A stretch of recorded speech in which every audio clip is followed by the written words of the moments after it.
ದಾವಣಗೆರೆ ನಗರದ ಹೈಸ್ಕೂಲ್ ಮೈದಾನದಲ್ಲಿ ತಾತ್ಕಾಲಿಕವಾಗಿ ನಿರ್ಮಿಸಿದ್ದ ಕೆಎಸ್ಆರ್ಟಿಸಿ ಬಸ್ ನಿಲ್ದಾಣವನ್ನು ಕೂಡಲೇ ತೆರವುಗೊಳಿಸಬೇಕು.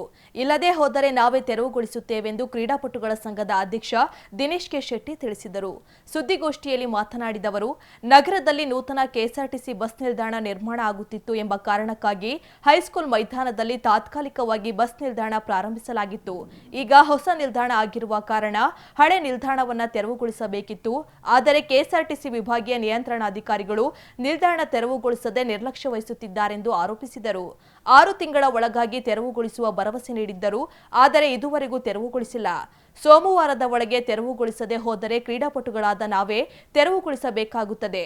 ಇಲ್ಲದೆ ಕೆಎಸ್ಆರ್ಟಿಸಿ ಡಿಸಿ ಎಲ್ಲೆಲ್ಲಿ ಕಾಣುತ್ತಾರೋ ಅಲ್ಲಿ ಕಪ್ಪು ಬಾವುಟ ಪ್ರದರ್ಶಿಸಬೇಕಾಗುತ್ತದೆ ಎಂದು ಎಚ್ಚರಿಕೆ ನೀಡಿದರು. ಹಳೆ ಬಸ್ ಸ್ಟ್ಯಾಂಡಿನ ಒಂದು ಜಾಗವನ್ನು ನಾನಿದ್ದಾಗೆ, ಯಾಕೆಂದರೆ ಹಳೆ ಬಸ್ ಸ್ಟ್ಯಾಂಡ್ಗೆ ಹತ್ರ ಆಗುತ್ತೆ ಅಂತ ಜಾಗ ಕೊಟ್ಟಿದ್ವಿ ಅಲ್ಲಿ. ಆ ಜಾಗ ಕೊಟ್ಟು ಅದನ್ನು ಹಳೆ ಬಸ್ ಸ್ಟ್ಯಾಂಡ್ ಇಲ್ಲಿಗೆ ಶಿಫ್ಟ್ ಮಾಡಿ ನಾವು ಹೊಸ ಹಳೆ ಬಸ್ ಸ್ಟ್ಯಾಂಡ್ ಆದ ತಕ್ಷಣ ಶಿಫ್ಟ್ ಮಾಡಬೇಕು ಅಂತ ಮಾಡಿದ್ವಿ. ಅದಾದಮೇಲೆ ನಮ್ಮ ಸರ್ಕಾರ ಹೋಯ್ತು. ಅದಾದಮೇಲೆ ಇಲ್ಲಿ ಗೌರ್ಮೆಂಟ್ ಹೈಸ್ಕೂಲಿಗೆ ಇನ್ನೊಬ್ಬರು ಬಂದರು, ಅದು BJP ಅವರೊಬ್ಬರು ಹನುಮಂತಪ್ಪ ಅಂತ ಬಂದು ಉಪಾಧ್ಯಕ್ಷ ಆಗಿದ್ದ. ಅವನೇನು ಮಾಡಿಬಿಟ್ರು, ಈ ಜಾಗನ ಹೊಸ ಬಸ್ ಸ್ಟ್ಯಾಂಡಿಗೆ ಕೊಟ್ಟರು.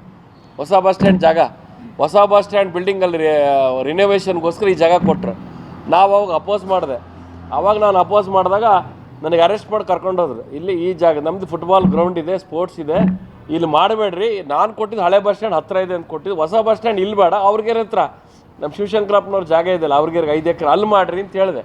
ಕೇಳಲಿಲ್ಲ. ಅವಾಗ 5 ಎಕರೆ ಮಾಡಿದ್ರೆ BJP ಸೇರಿ ಇಲ್ಲಿ ಮಾಡಿ, BJP ಸರ್ಕಾರದಿಂದ ಇಲ್ಲಿ ಮಾಡಿ ಶಿಫ್ಟ್ ಮಾಡಿದ್ರು. ಅದನ್ನು ನಾ ಬೇಡ, ಇಲ್ಲಿ ಹೊಸ ಬಸ್ ಸ್ಟ್ಯಾಂಡ್ ಅಲ್ಲೇ ಹತ್ರ ಅವ್ರಿಗೆ ಮಾಡಿ ಕೇಳ್ರಿ ಅಂತ ಕೇಳಲಿಲ್ಲ. ನೀವು ಹಳೆ ಬಸ್ ಸ್ಟ್ಯಾಂಡ್ ಇಲ್ಲಿ ಕೊಟ್ಟಿರಲ್ಲ, ನಾವು ಇಲ್ಲಿ ಕೊಡ್ತೀವಿ ಅಂತ ಮಾಡಿದ್ರು ಅವಾಗ. ಅದಾದಮೇಲೆ ನಮ್ಮ ಸರ್ಕಾರ ಬಂದ ಮೇಲೆ 1.5 ವರ್ಷ ಆದಮೇಲೆ ಇವ್ರು ಹೊಸ ಬಸ್ ಸ್ಟ್ಯಾಂಡ್ ಶಿಫ್ಟ್ ಮಾಡೋಕ್ಕೆ ನಮ್ಮ ಸಚಿವರಾದ ಮಲ್ಲಿಕಾರ್ಜುನ್ ಅವರು, ಜಿಲ್ಲಾಧಿಕಾರಿಗಳು, ಅವ್ರು ಯಾರು ಇವನು KSRTC DC ಇದ್ದಾರೆ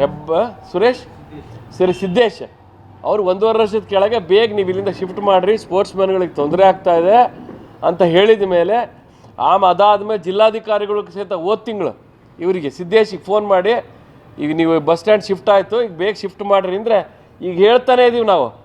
ಈಗ ನಾವು ಹೇಳೋಕ್ಕೆ ಶುರು ಮಾಡಿ 1.5 ವರ್ಷ ಆಯ್ತು ಶಿಫ್ಟ್ ಮಾಡೋಕ್ಕೆ. ಸ್ಮಾರ್ಟ್ ಸಿಟಿಯರ್ ಆ ಕಡೆ ಮಾಡಿದ್ರೆ ಅವರೆಲ್ಲ ತೆಗಿತಾ ಇದ್ದಾರೆ, ನೋಡಿರ್ಬೋದು. ಅವರಷ್ಟು ತೆಗಿತಾರೆ, ಅದನ್ನು ಗ್ರೌಂಡ್ ಮಾಡ್ತಾರೆ. ಇವರು ಹೇಳಿದೆ ಶಾರ್ಟ್ ಟೆಂಡರ್ ಅಂತೇಳಿ ಈಗ 1.5 ವರ್ಷ ಶಿಫ್ಟ್ ಮಾಡ್ತಿಲ್ಲ. ಈಗ ನಮ್ಮ ಕಂಪ್ಲೇಂಟ್ ಏನು ಅಂದರೆ, ಇದೇ KSRTC DC ಇದ್ದಾರಲ್ಲ ಇವರೇ, ನಾನು ಅವಾಗ ಅರೆಸ್ಟ್ ಆದಾಗ ನಾನು 6 ತಿಂಗಳೊಳಗೆ ಕೋರ್ಟ್ಗೆ ಹೋಗಿದ್ವಿ. ನಾವು 6 ತಿಂಗಳೊಳಗೆ ನಾನೆಲ್ಲ ಕೆಲಸ ಮಾಡಿ ಬಿಟ್ಕೊಡ್ತೀನಿ ಅಂತ ಕೋರ್ಟ್ನ ಬರ್ಕೊಟ್ಟಾರ ಸಿದ್ದೇಶ್.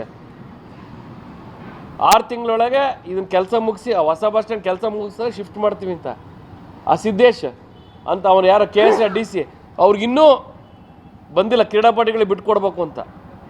ನಾವು ಹೇಳಿದ್ದೀವಿ, ಮಲ್ಲಿಕಾರ್ಜುನ್ ಅವ್ರ ಸಚಿವರು ಹೇಳಿದ್ದಾರೆ, ಆಮೇಲೆ ಅವರು ನಮ್ಮ ಜಿಲ್ಲಾಧಿಕಾರಿಗಳು ಅಂತ ಈ ತಿಂಗಳು 2ನೇ ತಾರೀಕು ನೀವು ಶಿಫ್ಟ್ ಮಾಡಬೇಕು ಅಂತ ಹೇಳಿದ್ದಾರೆ. ಈ ಅಧಿಕಾರಿ ಮೇಲೆ ನಾವು ರಾಮಲಿಂಗ ರೆಡ್ಡಿ ಅವ್ರಿಗೆ ಕಂಪ್ಲೇಂಟ್ ಕೊಟ್ಟಿವಿ ಬೆಂಗಳೂರಿನ ಮೊನ್ನೆ. ಈಗ ಅದಕ್ಕೆ ನಾವೇನು ಡಿಸೈಡ್ ಮಾಡಿದ್ವಿ, ಇನ್ನು ಸೋಮವಾರದೊಳಗೆ ಇದನ್ನು ತೆಗಿಯೋಕ್ಕೆ ಶುರು ಮಾಡ್ತಿದ್ರೆ, ಇದು ನಮ್ಮ ಗೌರ್ಮೆಂಟ್ ಹೈಸ್ಕೂಲ್ ಜಾಗ, ನಾನು ಗೌರ್ಮೆಂಟ್ ಹೈಸ್ಕೂಲ್ ಉಪಾಧ್ಯಕ್ಷ, ಸಾರ್ವಜನಿಕರಿಗೆ ಹೇಳಿ ಒಂದೇ ದಿನದ ಎಲ್ಲವೂ ತೆಗೆಸಿ ವಾರ ತೊಗೊಂಡೋಗಕ್ಕೆ ಹೇಳ್ಬಿಡ್ತೀವಿ ಅಂತ ಮಾಡಿದ್ವಿ ನಾವು.